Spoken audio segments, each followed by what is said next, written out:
Hello, this is Randy Rolfe from the Institute for Creative Solutions, sharing foundational concepts about vibrant health through natural living.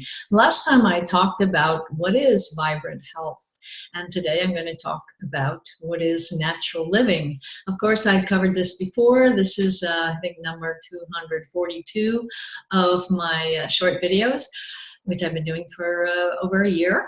And it's good to review some of these core foundational concepts. So what is natural living? Well, one of the things that I learned from my physician, father, doctor, and from reading and from traveling all over the world is that there are basic patterns of life on Earth that we are part of as human species. And we have evolved in nature, and most of what we have developed in the last couple hundred years as far as technology and industry and chemistry is new to the human body. And the presumption is really against it as far as being healthy for us, because we did perfectly fine developing over the last 3 million years attached to nature. And we've removed ourselves and introduced all kinds of other things, chemicals and unnatural energy fields, and lots of stress because of our lifestyles that we didn't have when we were living in the wild, close to nature, and sustainably living in small groups where we knew just about everybody we ran into unless we got into trouble with some other tribe. So our stresses are different, our chemistry is different, our energy fields are different, the way we eat and work is different. And when we are out of balance or unhappy or unhealthy, we need to look back at that pattern of how can we get closer to the more life-sustaining lifestyle. So natural living is where we try to eat as naturally as possible, not snacking all the time on bagged and processed things, but preparing a couple times a day some really good food from nature, without chemicals, without factory farming and pesticides, herbicides, that kind of thing, organic food.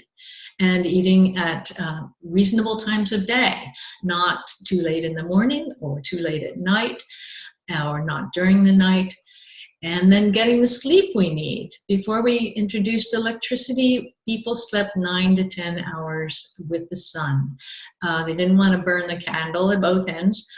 They basically followed the sun, unless they were fast livers in the middle of the city. In farming areas, they got up early to milk the cows or the goats, but then they went to sleep with the sun or sat by the fire for an hour, told old stories, and then to sleep. So then for exercise, we did physical work. Just about everybody. We walked everywhere. There were no cars, and only the rich could afford carriages and horses.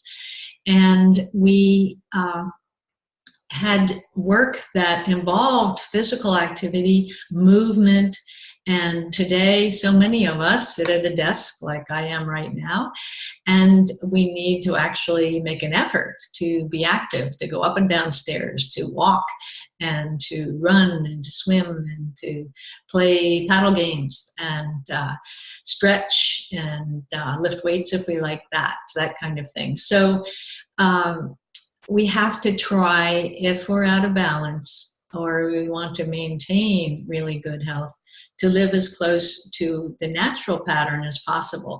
Now, I do want to say one caveat, which I've covered in great detail in other videos, but will again, that we say, oh, well, everybody used to die early. Now we're living longer. That's why we get sick.